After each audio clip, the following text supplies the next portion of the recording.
어제에 이어서 우리가 계속해서 엘리야의 그 등장의 이야기를 함께 나누고 있습니다. 가뭄과 기근이 어제의 말씀 가운데 이제 예고되어졌죠.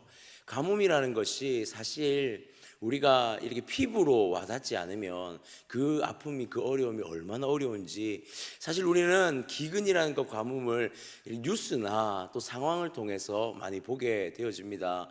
지금의 대한민국, 일련의 대한민국은 사실 물이 굉장히 많이 부족한 국가이기도 합니다. 사실은 과거 생각나십니까? 우리나라에서 물이 부족하다는 사실은 있을 수 없는 일이었죠.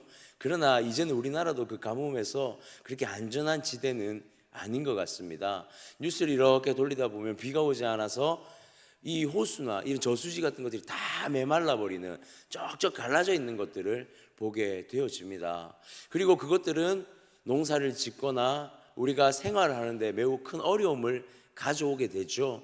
그래도 우리나라 같은 경우에는 그것을 어느 정도 해결을 하기 위한 여러 방도들을 찾을 수 있는 환경에 놓여 있지만, 이 고대 근동의 상황에서 가뭄이 왔다는 것은 그 인생을 도저히 해결할 수 없는 인생 최대의 위기가 왔다라고 볼 수도 있는 아주 큰 그 고난의 상황이고 분명한 위기의 상황이었습니다. 가뭄이 예고되어졌고요. 우리가 17장 6절에서 이렇게 보게 되어지면 엘리야를 하나님께서 까마귀를 통해 먹이셨습니다. 그리고 시냇가에, 그리 시냇가에서 물을 마실 수 있는 최소한의 상황이 남아 있었지만 이제는 그조차도 남아 있지 않음이 7절에 보니 이제는 그 지나서 그 시내까지도 다 말라버리고 더 이상 먹을 음식조차도 없는 가뭄의 참 절정의 시간까지 오게 된 것을 우리는 보게 되어집니다.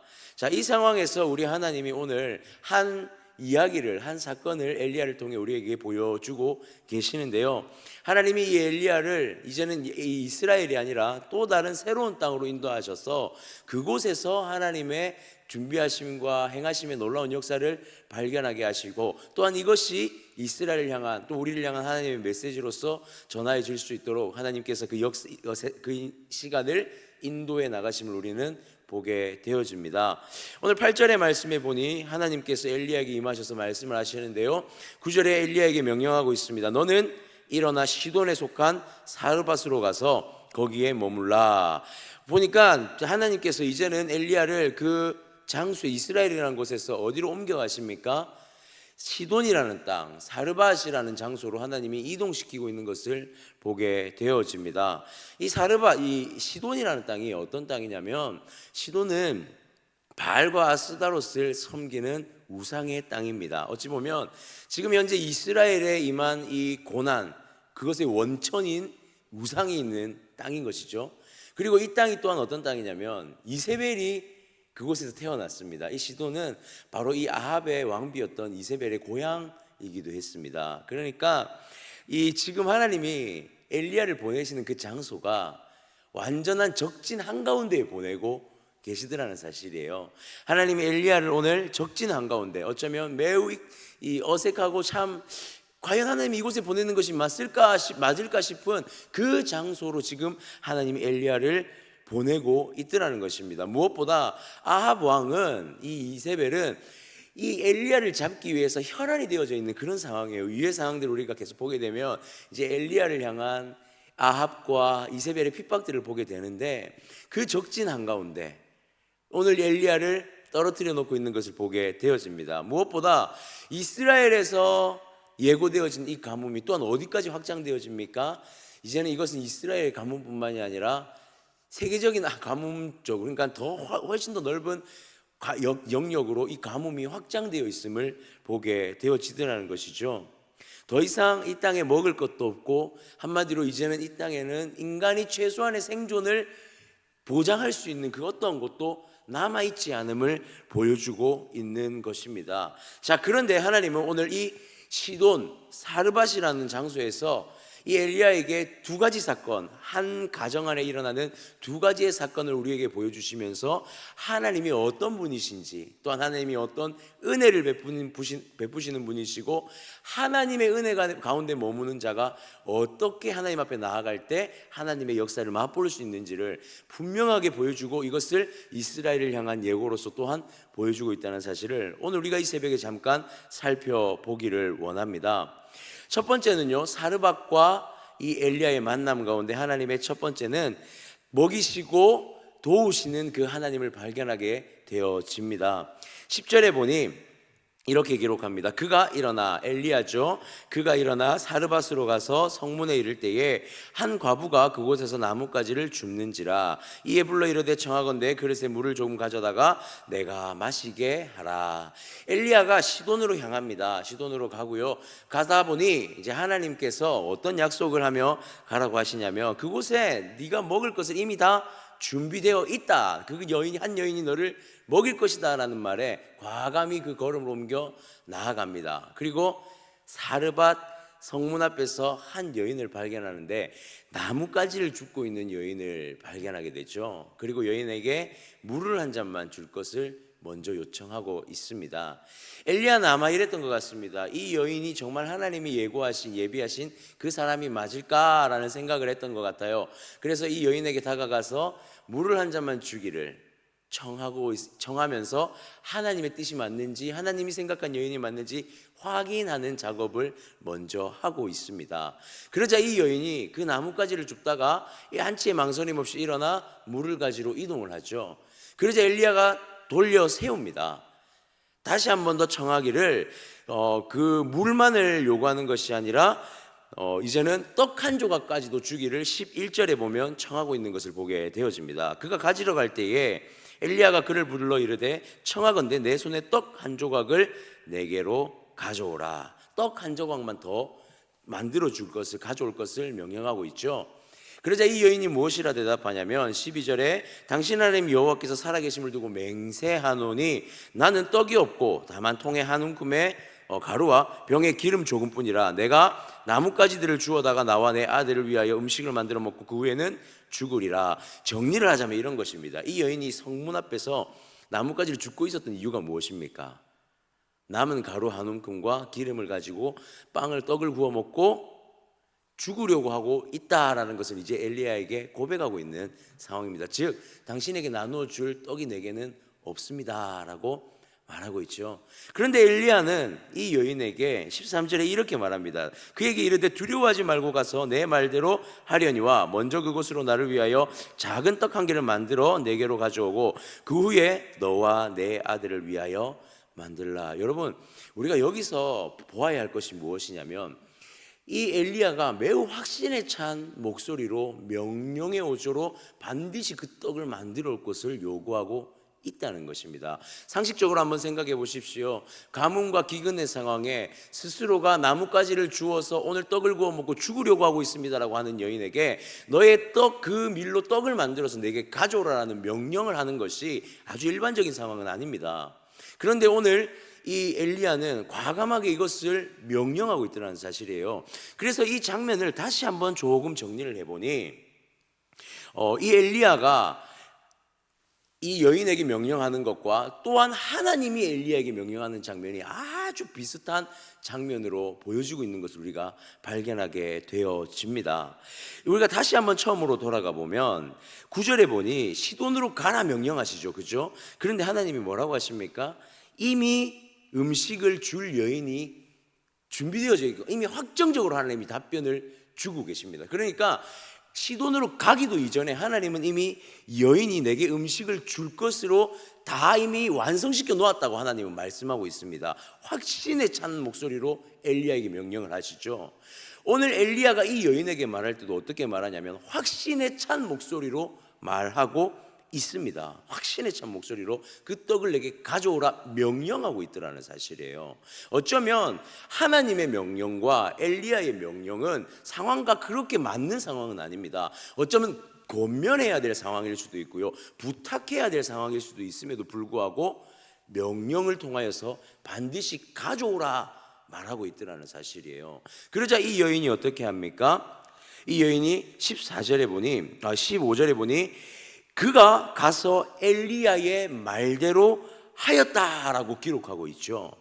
그 이상의 그 어떠한 변명을 하지 않습니다. 이 또한 매우 비슷합니다. 하나님이 가라 하니 엘리야는 그대로 시돈을 향하여 갑니다. 이 여인에게 엘리야가 가져와라 라고 명령을 하니 그대로 가져오는 것을 보게 되어집니다. 오늘 우리가 잠시 먼저 한 가지만 더 살펴보기 원하는 것은, 보게 되어지면 여기서 엘리야가 하나님의 음성을 들었을 때, 엘리야가 그리고 그 음성을 듣고 사르밧 과부를 만났을 때에 여기서 아주 재미있는 표현을 하나를 하고 있는데요. 청하건대라는 이 표현이요, 그냥 우리가 보기에는 겉면처럼 보여지지만 히브리 원어에서 나라는 표현으로 오라는 감탄사입니다. 즉 뭔가를 발견했을 때 보여주는 감탄사인 거예요. 하나님의 명령이 들어졌을 때 이해되지 않지만 같습니다. 그런데 그곳에서 뭘 발견하냐면 오라고 하며 하나님의 은혜가 지금 이곳에 이루어지고 있구나라는 건 이 여인을 발견하면서 확증하게 된단 말이에요. 이 여인 또한 정확하게 표현은 되어 있지 않지만 가져와라 라는 명령에 지금 뭐라고 표현하냐면, 당신의 하나님 여호와께서 살아계심을 두고 맹세하노니라고 12절에 고백한 것처럼 이 여인에게도 어쩌면 마지막 소망이 발견된 것처럼 느껴질 수 있었다라는 사실이에요. 그래서 그 여인은 그 떡을 만들러 집으로 달려가 순종하여 가져왔다라는 것이죠. 그리고 그 결과가 어떠했습니까? 15절에 보니 그 말대로 하였더니 그와 엘리야와 그의 식구가 여러 날 먹었으나, 16절에 여호와께서 엘리야를 통하여 말씀하신 것과 같이 통의 가루가 떨어지지 아니하고 병의 기름이 없어지지 아니하는 놀라운 은혜의 역사를 발견하게 됐죠. 위기의 상황입니다. 그러나 하나님은 오늘 엘리야와 과부를 먹이십니다. 분명히 그들을 먹이시고 돌보시고 보호하심을 드러내십니다. 중요한 것은 요구된 것 한 가지가 있다는 사실이에요. 그게 무엇이냐면 절대적인 순종이라는 사실입니다. 우리가요, 하나님 위기의 상황, 고난의 상황이 올 때에 우리를 참 어렵게 하는 것이 뭐냐면 하나님 앞에 순종하지 못하게 한다는 사실이에요. 상황은 불가능하다는 것을 계속해서 우리에게 그 상황은 불가능을 보여줍니다. 그러나 하나님께서 요구하시는 단 한 가지는 절대적인 순종인 것입니다. 말씀하셨을 때 하나님은 확신에 차서 말씀하십니다. 반드시 행할 것이라는 것. 그렇다면 우리는 그 하나님의 말씀 앞에 어떤 반응을 해야 하냐면, 그 하나님의 말씀이 반드시 이루어진다는 사실을 예 주님 하면서 그저 하나님 앞에 순종할 때에 놀라운 하나님의 은혜의 역사가 일어나더라는 사실이에요. 그들이 가뭄이 끝날 때까지 결코 이 가루와 기름이 마르지 않게 하시는 하나님의 은혜를 발견하게 되더라는 사실입니다. 사랑하는 성도님들, 기억하시기를 바랍니다. 우리가 오늘 이 땅을 살아가면서 우리의 삶 가운데 오늘 이 시간 새벽 이후에 어떤 일이 일어날지 우리가 어떻게 다 알고 있습니까? 우리에게 어떤 고난이 있을지, 어떤 상황이 우리에게 발생할지 아무도 모릅니다. 정말 우리가 이 땅에 감당할 수 없는 상황이 우리 가운데 온다 할지라도 이 사실 하나만은 우리가 반드시 기억하며 나아가야 할 줄 믿습니다. 하나님 앞에 하나님의 말씀을 기억하고 순종하는 것, 그것이 유일한 방법임을 우리는 먼저 기억했으면 좋겠습니다. 하나님은요, 시대가 어떤 시대로 흘러가든 믿음의 사람들을 위한 모든 안배를 준비하고 행하시는 하나님이신 줄 믿으시길 바랍니다. 우리가 그 하나님 신뢰하면서 그의 말씀에 순종할 때에 하나님의 놀라운 은혜, 보호하심과 인도하심의 은혜를 누리게 될 줄 믿습니다. 그리고 이어서 또 한 가지의 사건을 보여주는데요, 이것이 해피엔딩으로 이렇게 끝났으면 참 좋은데 이 사르밧 과부의 집안에 또 한 가지의 어려움이 찾아오게 되어집니다. 무슨 상황이죠? 그 아들이 죽는 상황이 발생을 합니다. 17절에 보니 이 일 후에 그 집 주인 되는 여인의 아들이 병들어 증세가 심히 위증하다가 숨이 끊어진지라. 먹고 사는 문제가 다 해결되었습니다. 그런데 어떤 문제가 생겼죠? 아들이 죽는 일이 발생을 합니다. 이 여인이 아들의 죽음에 대하여 엘리야에게 이렇게 말합니다. 18절에 보니 여인이 엘리야에게 이르되 하나님의 사람이여, 당신이 나와 더불어 무슨 상관이 있기에 내 죄를 생각나게 하고 또 아들을 죽게 하려고 내게 오셨나이까. 원망이죠. 먹고 사는 문제가 해결되었지만 더 큰 문제가 왔을 때 이 여인은 그 입술에서 원망이 나옵니다. 그리고 이 이야기를 듣고 엘리야가 하나님 앞에 나아갑니다. 여인에게 아들을 줄 것을 말하고 아들을 데리고 다락으로 올라갑니다. 그곳에서 하나님 앞에 기도하는데요, 20절에 보니 여호와께 부르짖어 이르되 내 하나님 여호와여 주께서 또 내가 우거하시는 집 과부에게 재앙을 내리사 그 아들이 죽게 하셨나이까 하고 21절에 그의 아이 위에 몸을 3번 펴서 엎드리고 여호와께 부르짖어 이르되 내 하나님 여호와여 원하건대 이 아이의 혼으로 그의 몸에 돌아오게 하옵소서 하니, 여기서 우리가 짧게 한번 비교해 볼 것이 무엇이냐면 여인이 엘리야에게 호소하는 것과 이 엘리야가 하나님께 기도하는 장면이 매우 비슷하더라는 사실이에요. 무엇이 비슷하냐면 첫 번째는 원망이 비슷했습니다. 원망이 비슷했습니다. 왜 당신이 이곳에 와서 우리에게 이런 일이 생기게 합니까? 라고 하는 첫 번째 여인의 원망과 하나님 왜 주께서 내가 오늘 과부에게 재앙을 내리십니까? 라고 하는 원망의 목소리, 두 가지가 동일합니다. 근데 여기서 끝났다면 정말 원망으로 끝났을 것입니다. 그런데 완전한 이 위기의 상황에 이 둘의 요구에 한 가지가 더 있는 것을 보게 되는데요, 이 여인은 18절 후반절에 내 죄를 생각나게 하고 또 내 아들을 죽게 하려고 이렇게 기록합니다. 자신의 죄를 드러내고 있습니다. 그러니까 지금 이것이 무엇을 말하는 것이냐면 이 아들의 죽음 가운데 내가 무슨 죄가, 하나님 내 죄가 있어서 나의 어두운 이 과거가, 나의 이 어려움이 왜 하나님 내 아들에게 돌리십니까? 라고 하는 자신의 모습을 하나님 앞에 고백함이 있었다는 거예요. 그런데 이 엘리야의 기도 또한 마찬가지인 것이 21절에 보니 아들에게 몸을 3번 펴서 겹치고 있는 상황을 보게 되죠. 이것은 하나님 앞에 절대적인 순종과 또한 하나님 앞에 엎드림과 간구를 보여주는 것입니다. 하나님 앞에 원망 섞인 왜 재앙입니까? 라고 말하고 있지만 엘리야의 행동은 어떻습니까? 하나님 이것을 행하실 분은 하나님밖에 없습니다. 이것을 모든 이 생명을 주관하시는 분은 하나님밖에 없습니다라고 하나님 앞에 납작 엎드리는 모습을 엘리야 또한 보여주고 있더라는 사실이죠. 그러자 22절에 혼이 몸으로 돌아옵니다. 그리고 내려와 아이가 살아남을 보게 되고 이 여인의 입술에서 어떤 고백이 흘러나옵니까? 24절에 이제야 당신은 하나님의 사람이시요 당신의 입에 있는 여호와의 말씀이 진실한 줄 아노라 하니라. 아멘. 이제서야 진짜 생명의 구원자가 누구이신지를 이 사르밧 과부의 입술에 고백되게 만듭니다. 사랑하는 성도님들, 우리 하나님은요 그저 일상에 먹고 사는 문제를 해결해 주시는 분이 아니십니다. 먹고 사는 문제가 해결되어진다고 해서 우리가 축복받은 게 아니라는 거예요. 완전한 축복을 누리는 게 아니라는 것입니다. 그것이 해결되었지만 결국에는 우리는 생명이라는 것에, 죽음이라는 것에 여전히 놓여있는 인생이라는 사실이에요. 그래서 하나님 앞에 정말 구하며 기도해야 할 것은 당장에 먹고 사는 문제에서 만족하고 기도하는 것이 아니라 우리의 생명을 구하신 하나님, 우리의 인생을 송두리째 잡고 붙들고 역사하시는 그 하나님이 우리의 하나님이라는 사실을, 하나님은 그것을 고백하기를 원하신다라는 사실입니다. 우리의 기도가 하나님 앞에 나아가 주의 말씀을 듣고 기도하는 우리의 마음이 단순히 먹고 사는 문제가 되지 않기를 원합니다. 하나님께서 생명의 주관자이시며 구원자이시며 전능자이심을 날마다 우리 입술로 고백하면서 우리의 인생의 여정이 먹고 사는 문제가 아닌 천국 본향을 향해 걸어가는 그 걸음에 주인 되시는 하나님 붙들고 나아가야 하는 온전한 걸음임을 우리가 믿으며 나아가기를 원합니다.